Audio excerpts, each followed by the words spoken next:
மறுபக்கத்தின் விசேட செய்திகளுடன் இணைந்திருக்கின்றோம். முதலில் தலைப்புச் செய்திகள். 1500 ரூபாய் கோடி மகா கொள்ளை வசமாக சிக்கிய கோட்டாபய ராஜபக்ஷ.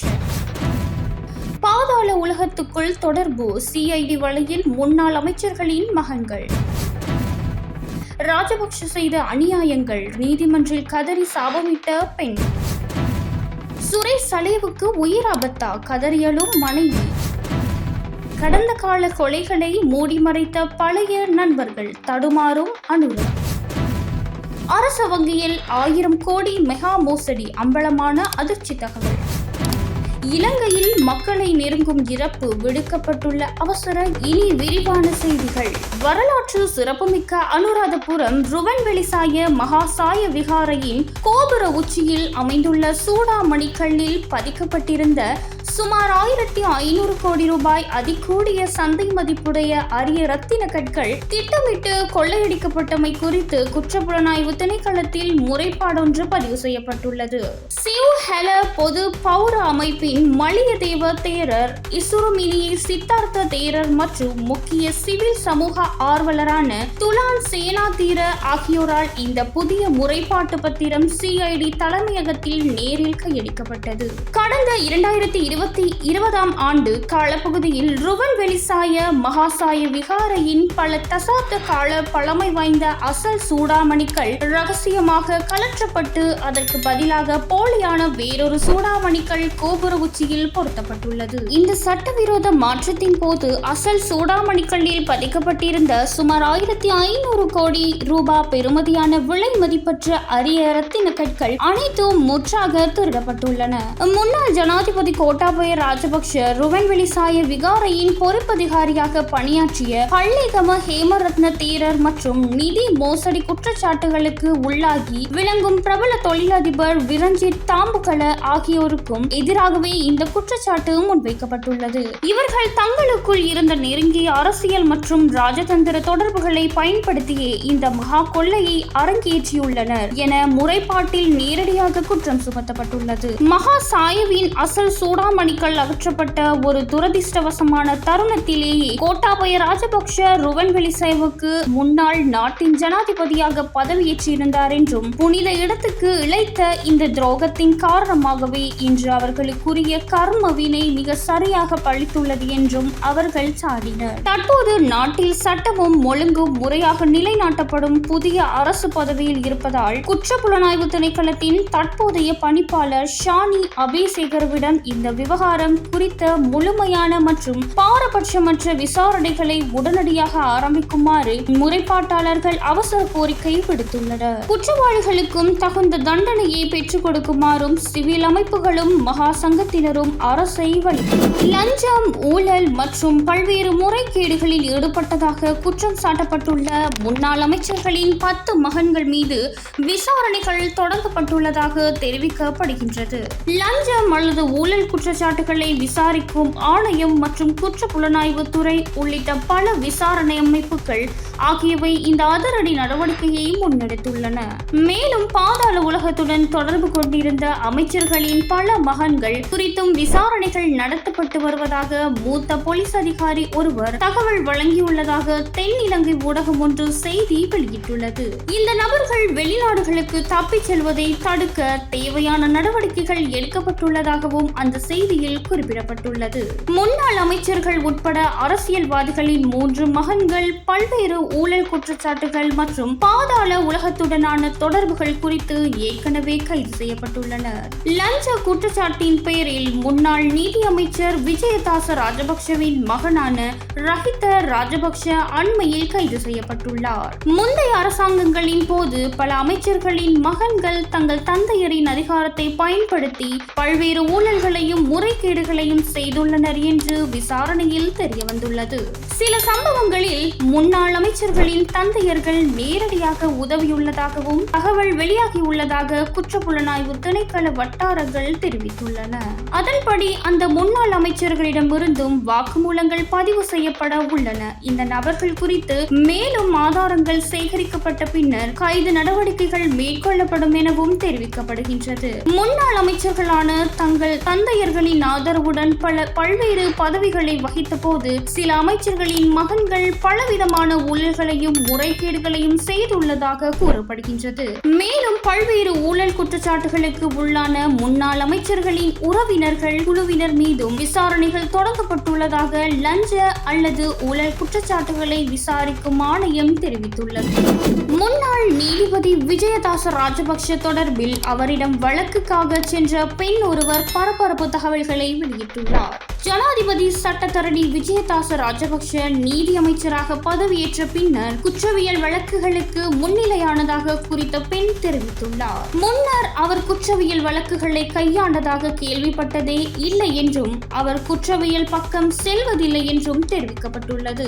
ஆனால் இவர் நீதி அமைச்சரானவுடன் இவரது அறை குற்றவியல் வழக்குகளை கையாள தொடங்கியதாக குறித்த பெண் கூறியுள்ளார். நீதி அமைச்சர் என்ற பதவியை அவர்கள் பயன்படுத்தியதாகவும் தனது நீதி அமைச்சர் பதவிக்குரிய அனைத்து அதிகாரங்களையும் பயன்படுத்திய அவரது மகன் இந்த வேலைகளை செய்துள்ளதாகவும் தெரிவிக்கப்பட்டுள்ளது.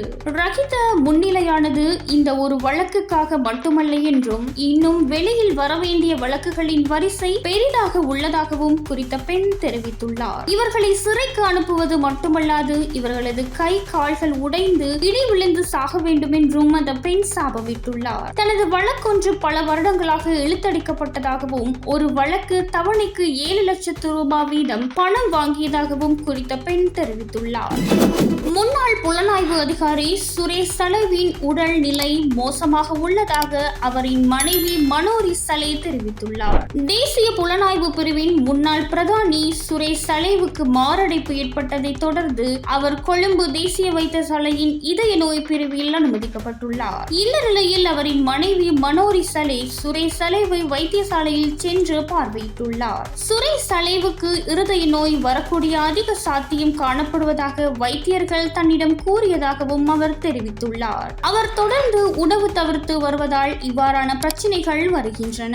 அமைச்சர் எதை கூறினாலும் இங்குள்ள வைத்தியர்கள் தான் அவருடைய உண்மையான நிலையை அறிவார்கள் என்றும் அவர் கூறியுள்ளார். எனவே இந்த விடயம் குறித்து விரைவாக ஒரு முடிவு எடுக்க வேண்டும் என்றும் அதிகாரிகள் சுரேஷ் சலே இறந்து போகும் வரை பார்த்து கொண்டிருப்பதாகவும் அவர் தெரிவித்துள்ளார். அத்துடன் சுரேஷ் சலே சிஐடி தடுப்பு காவலில் இருந்து சிறைச்சாலைக்கு மாற்றி தருமாறு கோருவதுடன் அவரை சிறைச்சாலைக்கு மாற்றி தருமாறு கேட்டே உணவு தவிர்த்து வருவதாகவும் அவர் தெரிவித்துள்ளார். சுரேஷ் சலேவுக்கு உயிர் சேதம் ஏற்படும் பட்சத்தில் அதற்கு ஜனாதிபதி ஷானி அபிஷேகர மற்றும் ரவி செனவரத்ன உள்ளிட்ட சிலரே பொறுப்பு என்றும் கூறியுள்ளார்.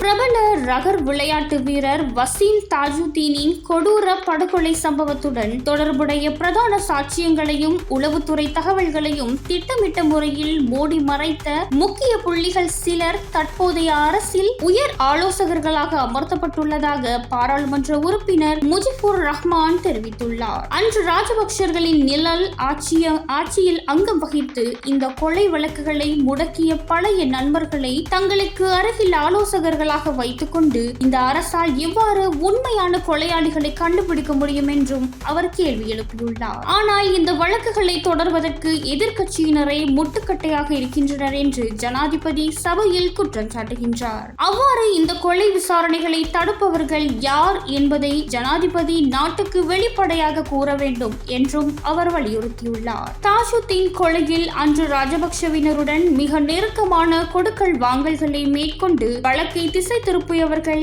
இன்று உங்களின் அரசின் ஒவ்வொரு முக்கிய துறைகளிலும் ஆலோசகர்களாக இருக்கின்றனர். ஜனாதிபதிக்கு இந்த வழக்குகளில் நீதி பெற்றுத்தர வேண்டும் என்ற நல்லெண்ணம் இருந்தாலும் இத்தகைய ஆலோசகர்களை வைத்துக் கொண்டு அதனை செய்ய முடியாது. இந்த அரசியல் படுகொலைகள் மீண்டும் மூடி மறைக்கப்பட்டு விடக்கூடாது என்பதில் நாம் உறுதியாக இருப்பதாகவும் பாராளுமன்ற உறுப்பினர் முஜிபுர் ரஹ்மான் தெரிவித்துள்ளார். தேசிய அபிவிருத்தி வங்கியில் இடம்பெற்றதாக கூறப்படும் நிதி மோசடி தொடர்பாக மேற்கொள்ளப்பட்டு வரும் தடயவியல் ஆய்வில் இடைக்கால அறிக்கை தங்களுக்கு கிடைத்துள்ளதாக தேசிய அபிவிருத்தி வங்கி அறிவித்துள்ளது. இந்த தணிக்கை பணிகளை இந்திய நிறுவனத்தினால் மேற்கொள்ளப்பட்டு வருகின்றன. இந்த அறிக்கையில் குறிப்பிடப்பட்டுள்ள விவரங்கள் முதற்கட்ட மட்டத்தில் உள்ளதாகவும் ஒப்பந்தத்தின்படி அறிக்கையின் இரகசியத்தன்மை பேணப்படும் என்றும் தேசிய அபிவிருத்தி வங்கி தனது அறிவிப்பில் தெரிவித்துள்ளது. எனினும் இதுவரை நடத்தப்பட்ட விசாரணைகளுக்கு அமைய சந்தேகத்திற்குரிய குறித்த கொடுக்கல் வாங்கல்களின் மொத்த மதிப்பு 1300 356,64,684 ரூபாய் என வங்கி வெளிப்படுத்தியுள்ளது. இந்த சம்பவம் தொடர்பாக தேசிய அபிவிருத்தி வங்கி இதற்கு முன்னர் ஏப்ரல் 2, 6 மற்றும் 23 ஆகிய திகதிகளில் பங்கு சந்தைக்கு விவரங்களை அறிக்கை செய்திருந்தது. அத்துடன் இந்த சம்பவம் குறித்து எதிர்காலத்தில் தேவைக்கேற்ப மேலதிக விவரங்கள் வழங்கப்படும் என அந்த அறிவிப்பில் மேலும் தெரிவிக்கப்பட்டுள்ளது.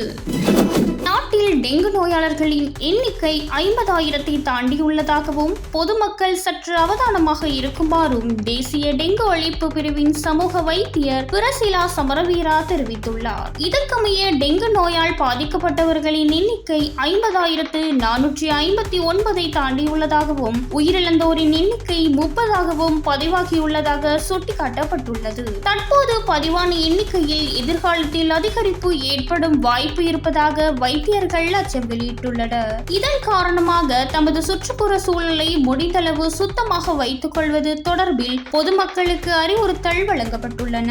அத்துடன் ஒருவருக்கு 2 நாட்களுக்கு மேல் காய்ச்சல் இருந்தால் அவருக்கு டெங்கு இருக்கிறதா இல்லையா என்பதை அறிய அவர் ஒரு தகுதி வாய்ந்த வைத்தியரை அணுக வேண்டும் என்றும் வலியுறுத்தப்பட்டுள்ளது. அதை கண்டறிய உடனடியாக வைத்தியசாலைக்கு சென்று இரத்த பரிசோதனை செய்து கொள்வது அவசியம் என்றும் வைத்தியர் கூறியுள்ளார். டெங்கு இருப்பதாக சந்தேகிக்கப்பட்டு உறுதி செய்யப்படும் வரை பாராசிட்டமால் வகை மருந்துகளை மட்டுமே எடுத்துக்கொள்ள வேண்டும். காய்ச்சலை குறைக்க கவனம் செலுத்துமாறும் சமூக வைத்தியர் பிரசிலா சமரவீரா வலியுறுத்தியுள்ளார். இன்றைய முக்கிய செய்திகள் இத்துடன் நிறைவடைகின்றன. நாங்கள் வழங்கிய தகவல்கள் உங்களுக்கு பயனுள்ளதாக இருந்தால் இந்த வீடியோவை லைக் செய்யவும், உங்கள் கருத்துக்களை கமெண்டில் பகிரவும். இதே போன்ற உடனடி உண்மை மற்றும் முக்கிய செய்திகளை தொடர்ந்து அறிய எங்கள் சேனலை சப்ஸ்கிரைப் செய்து பெல் ஐகானை அழுத்த மறக்காதீர்கள். நான் உங்கள் ராஜ்குமார் தர்ஷினி. அடுத்த முக்கிய செய்திகளுடன் மீண்டும் சந்திப்போம். நன்றி, வணக்கம்.